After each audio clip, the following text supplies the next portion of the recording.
honorer le centenaire de la naissance de l'URSS, premier État socialiste au monde. Et donc, à la faveur de cette journée, nous avons l'immense plaisir et honneur d'accueillir des camarades de partis frères qui nous sont chers. Donc, ces camarades vont pouvoir faire entendre leur intervention sur ce thème du socialisme en URSS. Et donc, dans l'ordre, je vais présenter. Donc, nous entendrons d'abord la camarade Ilalla Fidan du Parti communiste de Turquie. Je vais d'abord présenter. Ensuite, vous avez à la tribune la camarade Irina Malinovska du Parti communiste d'Ukraine, Loukou.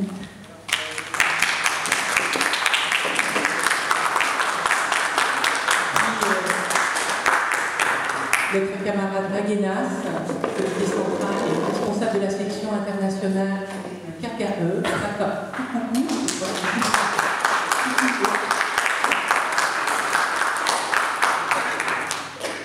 Nous écoutons l'intervention de notre camarade de l'ANC, Charles Haro.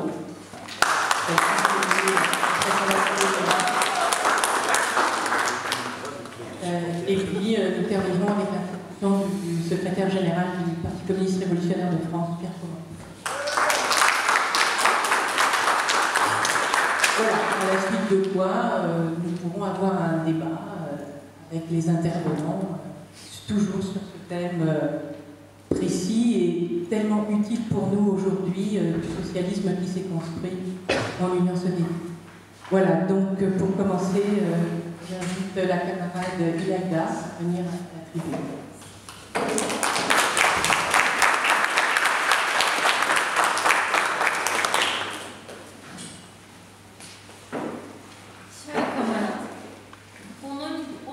Au nom du Parti communiste de la Turquie, je salue tous mes camarades.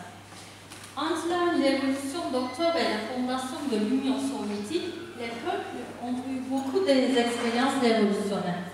En Allemagne, la République était proclamée et elle a été fondée. Bien qu'il n'ait pas vécu très longtemps en Bavière, en Hongrie, en Slovaquie, en Finlande, des gouvernements soviétiques similaires à ceux de la Russie ont été effectués. L'émergence de partis communistes partout dans le monde est aussi un produit de cette période historique. Il s'agit d'une réponse magnifique de la classe ouvrière, des paysans pauvres et des peuples opprimés à la crise profonde et aux énormes restrictions créées par la Première Guerre mondiale. Établissement de l'URSS dans une géographie très large, 5 ans après de la Révolution d'octobre, a également signifié que le caractère constructif de cette période est devenu évident après la destruction et le dépassement de l'ancien. L'humanité se préparait à affronter un ordre social différent. Pour toutes ces raisons, l'URSS en 1922 et 1991 était une formidable expérience pour l'humanité. Dans les premières années de la Révolution d'octobre, on s'est demandé si un État socialiste basé sur les travailleurs et les classes ouvrières pourrait survivre. Même les révolutionnaires eux-mêmes avaient ce doute. Même Lénine s'étonnait pour qu'il vive un jour de plus que la Commune de Paris. Mais le système soviétique a survécu pendant 74 ans et a remporté des succès incontestables. Il a rapidement levé les décomptes socio-économiques d'une guerre civile et de la Première Guerre mondiale. Il a créé une société industrielle en 20 ans à partir d'une société agraire féodale arrière, a donné aux nationalistes asiatiques une formation d'État et d'autonomie et sorti de la Grande Dépression de 1929. Lorsque tous les pays capitalistes se sont effondrés, a vaincu l'Allemagne nazie, a nettoyé l'Europe de fascisme, puis il a établi un modèle de protection sociale. Il a formé l'antithèse de l'Occident dans les crises économiques des années 1970, offrant aux pays coloniaux un modèle d'indépendance et de développement. Ce sont toutes des réalisations de la revendication d'une nouvelle société basée sur la classe ouvrière. L'URSS ne peut pas être réduite à un échec. Elle est irréductible parce que la revendication de l'URSS était l'instauration d'un ordre social égalitaire dans lequel les distinctions de classe disparaissent. L'humanité n'a jamais été aussi proche d'une société sans classe exploitée.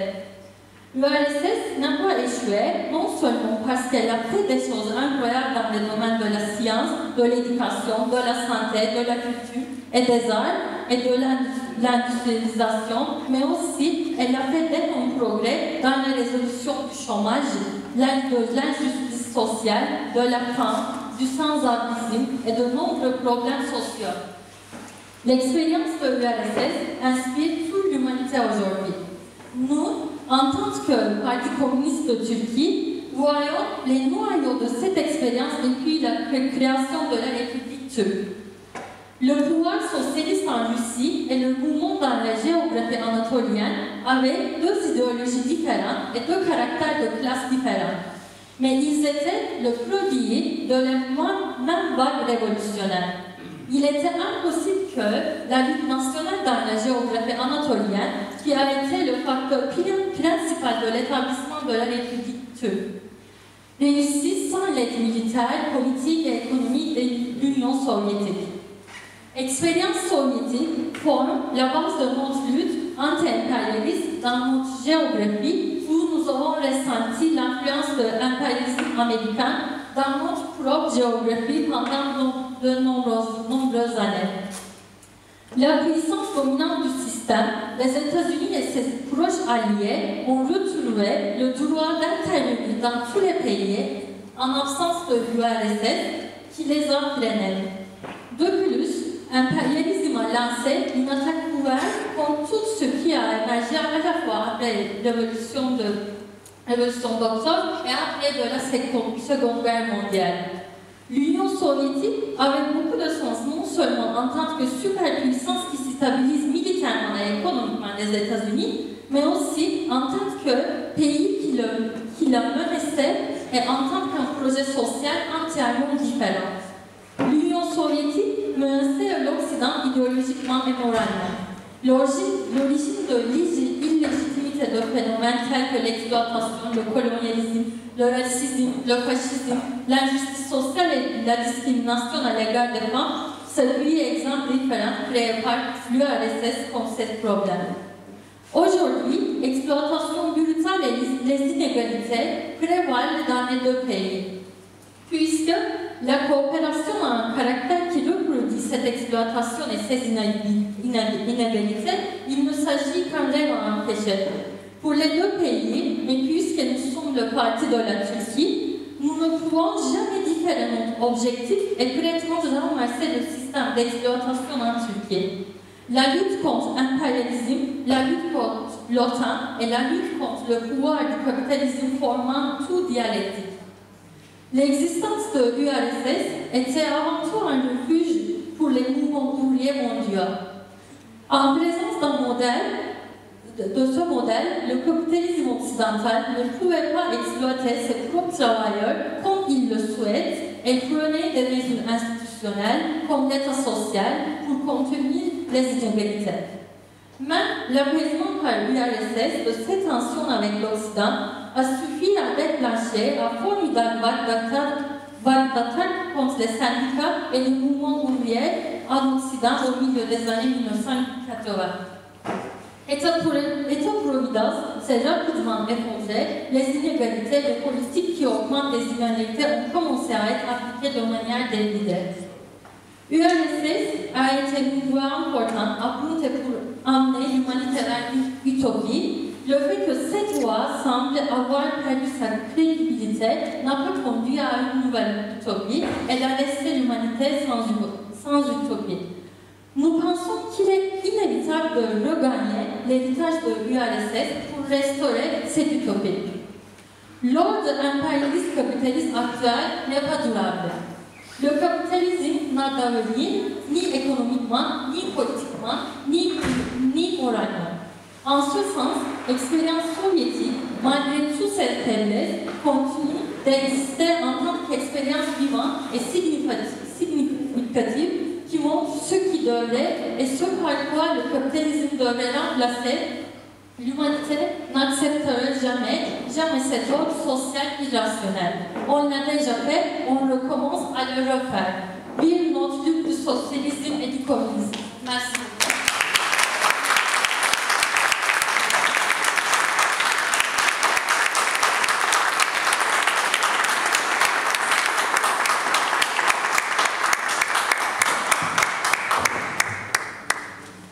Merci à Inaïda qui a bien fait le lien entre l'importance de l'existence de l'URSS et le combat que mènent difficilement, j'imagine, les communistes en Turquie aujourd'hui. Voilà, nous allons ensuite écouter Irina Malinovska, dirigeante du Parti communiste ukrainien, Union des communistes ukrainiens.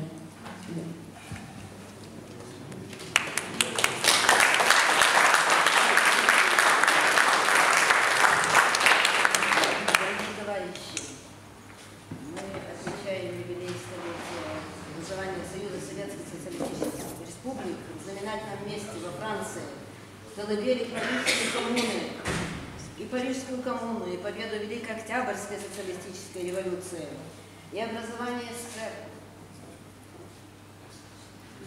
Вот так. Так хорошо, да? И образование СССР мы воспринимаем как звенья одного и того же революционного процесса, как этапы всемирного революционного процесса смены предыдущих эксплуататорских формаций коммунистической. Они, эти революции, показывают неизбежность крушения системы капитализма в исторической перспективе, разглядеть которую мы в состоянии только если сможем консолидировать международное коммунистическое движение и синхронизировать наши усилия на мировом уровне, но тем не менее предпринятые в каждой отдельной стране.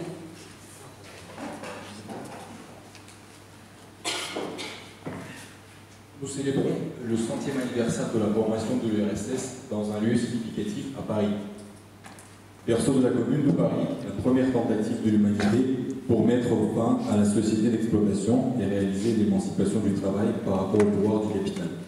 Nous considérons la victoire de la grande révolution socialiste d'octobre et la formation de l'URSS, et après elle d'autres révolutions socialistes du XXe siècle, comme des étapes du processus révolutionnaire mondial de remplacement de formation d'exploitation par la formation communiste.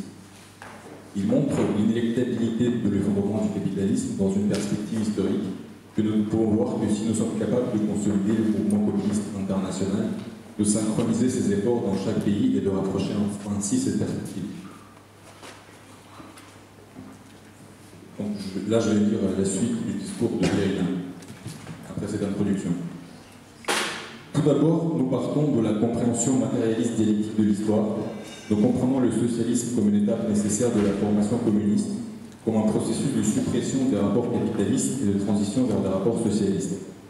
Il s'ensuit que la société soviétique réelle est considérée dans un contexte historique réel et concret, externe et interne, à chaque étape de sa formation, dans le processus de la lutte de deux tendances, à savoir une lutte du nouveau, avançant vers le communisme, contre l'ancien, retournant au capitalisme. C'est d'abord l'instauration de la dictature du prolétariat et de l'implication totale des travailleurs dans la gestion de la production et du pays, la socialisation de la production, le dépassement de la production marchande, la marche vers la construction d'une société sans classe et la résolution de la question nationale.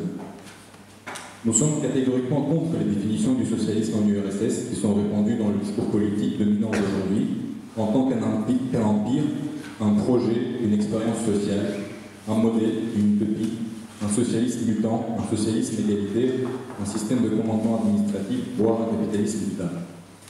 Tous ces termes déforment le sens de la construction du socialisme en URSS, dont l'essence et l'échelle sont complètement différents. L'URSS incarnait une forme économique, politique, juridique et organisationnelle historiquement définie d'une nouvelle formation historique, le communisme. Toutes les activités productives et économiques de cette société ont servi la tâche principale, à savoir la création des rapports sociaux socialistes et de la morale communiste. L'éducation de l'homme nouveau social en tant que personne créative participant à la création sociale et dans le domaine de la gestion, tout comme dans le domaine de la production matérielle et culturelle. La création de l'Union des républiques socialistes soviétiques en 1922 découlait logiquement d'événements historiques antérieurs, à commencer par la victoire de la grande révolution socialiste d'octobre. Toutes les républiques étaient libres et indépendantes. Il est important de noter que la forme même de la nouvelle formation de l'État, que représentait précisément l'Union des républiques socialistes soviétiques, assumait un caractère supranational et la possibilité potentielle d'unir de nombreuses républiques égales entre elles. Cette union est devenue un état de la dictature du prolétariat et de la paysannerie la plus pauvre. L'année de la formation de l'URSS a été marquée par la fin de la guerre civile, à la suite de laquelle toutes les républiques soviétiques se trouvaient dans une situation économique difficile et ont immédiatement commencé à reconstruire le pays et à créer une nouvelle production basée sur la planification centrale. En 1923, un organisme d'État spécial, le Gosplan de l'URSS, a été créé pour définir et de planifier les objectifs économiques à atteindre. En tant qu'instrument du développement économique rapide de l'URSS, les plans quinquennaux ont été élaborés. Ils ont été créés de manière centralisée à l'échelle nationale. La tâche principale du premier plan quinquennal était de jeter les bases d'une économie socialiste et de renforcer la capacité de défense du pays. Le plan prévoyait des tâches et des mesures visant à transformer l'URSS d'une puissance agraire en une puissance industrielle développée lors de la collectivisation d'un nombre important d'exploitations paysannes. Les dirigeants de l'URSS ont appelé à une mobilisation massive de la population en faveur de l'industrialisation. Dans la propagande d'État, dans les réunions du parti du Komsomol, dans les collectifs des travailleurs, il y avait des appels à aller travailler sur les chantiers. Ces appels ont été accueillis avec beaucoup d'enthousiasme par les jeunes, principalement les membres du Komsomol et les jeunes membres du parti. Des millions de personnes de manière désintéressée, presque à la main, ont construit des centaines d'usines et de centrales électriques, posé des voies ferrées et construit des métros. Au cours des 5 années suivantes, le taux de croissance de l'industrie militaire soviétique a encore augmenté. Elle a pu accomplir sa tâche principale, qui était le rééquipement technique de l'armée rouge et la formation d'une capacité de travail en temps de guerre. En 1941, la Grande Guerre patriotique éclate, causant des pertes astronomiques à l'économie soviétique. Après la victoire sur l'Allemagne nazie, les peuples de l'URSS, qui avaient perdu 27 millions de vies, épuisés par des années d'énormes tensions militaires, ont commencé à restaurer l'économie socialiste. Ce travail n'exigeait pas moins d'efforts et de force de toute la société. Dès 1950, l'économie nationale détruite a été restaurée et au cours de cette décennie, l'économie et l'industrie de l'URSS se sont fermement ancrées à la 2e place dans le monde, juste derrière les États-Unis. Les organisations du parti devaient s'engager quotidiennement dans un travail politique et éducatif. Des dizaines de milliers d'organisations et d'institutions culturelles ont été créées. Pour la construction d'une nouvelle économie et d'une nouvelle culture dans un pays aussi multinational que l'URSS, les questions nationales étaient d'une grande importance. Les principes de la politique nationale de l'État prolétarien sont devenus un puissant moteur pour le développement culturel de toutes les nations et nationalités du pays.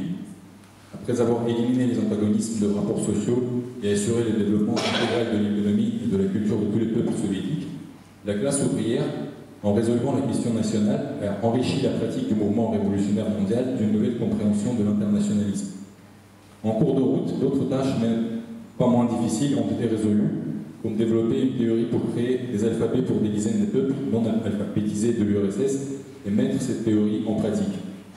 Ce fut une entreprise sans précédent dans la construction culturelle des langues. Le nombre de langues qui ont été dotées de l'écriture à la suite de cette activité dépasse le nombre d'écritures créées, par exemple, en Europe à toutes les époques précédentes. En plus des alphabets, un système d'enseignement dans ces langues a été créé. La littérature nationale s'est développée, l'art populaire oral a été traduit sous forme écrite, les musées et les théâtres ont été organisés. De telles approches pour résoudre la question nationale ont suscité l'attention naturelle des peuples qui étaient dans la dépendance coloniale. Par le fait même de son existence, l'État ouvrier a poussé des peuples vers la lutte de libération qui s'est finalement soldée par la destruction du système colonial du capitalisme. Les écrivains ont appelé l'ère soviétique l'ère de la grande créativité des masses. Pour la première fois, le travailleur s'est senti sujet du processus historique, a connu la joie du travail collectif, est tombé amoureux de sa patrie non pas comme lieu de sa naissance, mais comme espace de liberté personnelle et de bien public. C'est ce qu'exprime très clairement le grand poète prolétarien Mayakovsky. Le socialisme est le travail libre des personnes librement assemblées. Aujourd'hui, pour cet anniversaire, nous sommes spécifiquement concentrés sur l'expérience positive de la construction du socialisme en URSS, sur ce qui peut être emprunté et doit être développé. Les erreurs, les échecs, les trahisons et par conséquent la défaite du socialisme nécessitent une analyse à part. De toute évidence, une combinaison de facteurs externes et internes objectifs et subjectifs ont conduit à la crise des masses, leur implication dans la gestion de l'État et la production après l'adoption de la Constitution de 1936 s'est progressivement réduite et au contraire, le pouvoir de l'appareil bureaucratique a été renforcé, qui est devenu pratiquement incontrôlé pendant la perestroïka. La production marchande n'a pas été surmontée comme la division du travail. La Constitution de 1977 a annoncé de manière irresponsable le socialisme développé, alors qu'en fait le socialisme développé est une formation de la construction du communisme dont il était encore trop tôt de dire que c'était atteint. La composition du Parti communiste a considérablement changé au niveau qualitatif. On peut rappeler que pendant la guerre, ses membres les plus héroïques ont péri. Au cours de la période brejnevienne, le CES, Parti communiste de l'Union soviétique, a commencé à promouvoir les besoins accrus de consommation de biens matériels, dont la satisfaction était présentée comme l'objectif principal de la construction socialiste. Mais on parlait de moins en moins de la créativité sociale de masse. On peut conclure qu'au cours de cette période, la tendance à un retour aux anciens rapports sociaux a progressivement prévalu.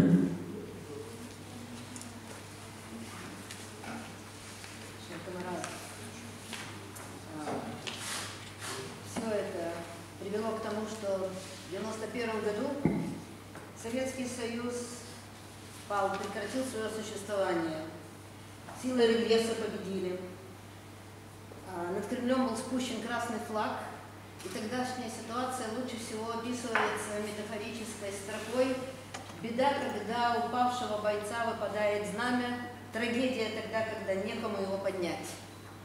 Тем не менее, и в Советском Союзе, в международном рабочем движении, коммунистическом движении нашлись силы, которые это знамя подняли.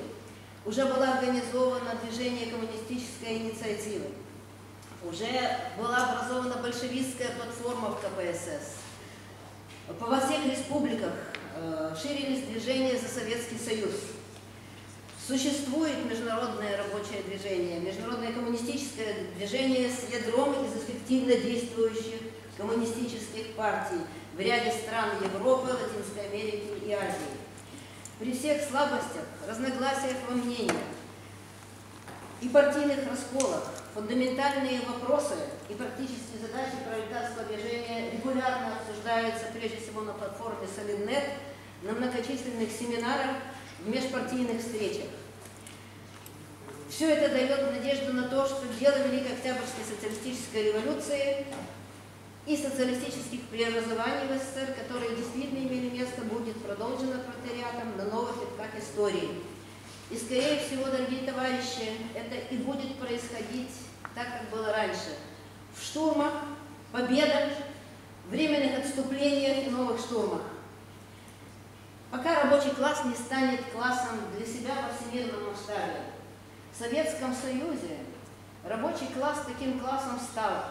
Мы сравниваем пролетарское движение в Советском Союзе, его опыт построения реального социализма с Икаром, который осуществил полет, но обжег крылья.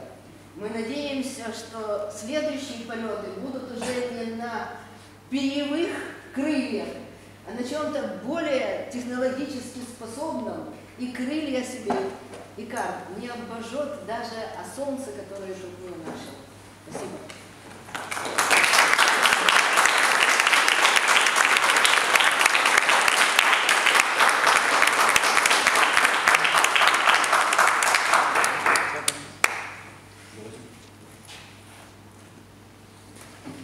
Le résultat de ce mouvement régressif est déplorable.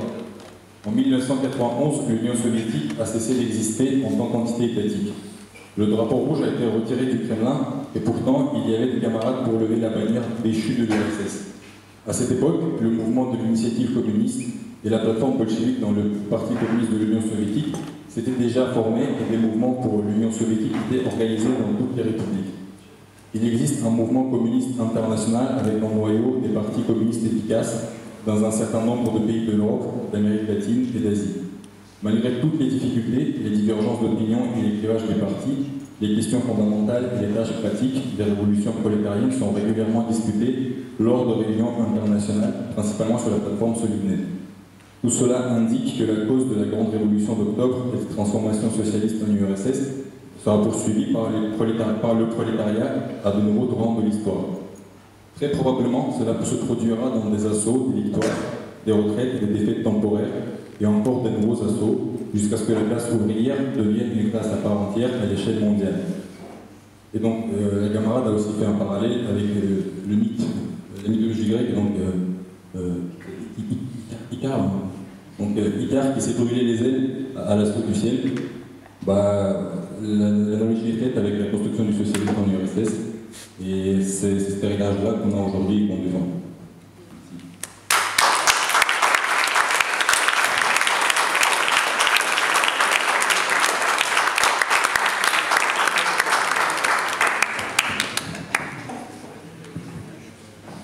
Je crois qu'on peut remercier vraiment cette très belle intervention qui a mis en évidence la créativité, moi je retiens la notion de créativité sociale qu'apporte le socialisme en construction avec toutes ses difficultés, et puis que cette expérience, là, à quel point elle nous rend encore créatifs, elle rend encore créatif potentiellement le mouvement social à travers le monde. Merci.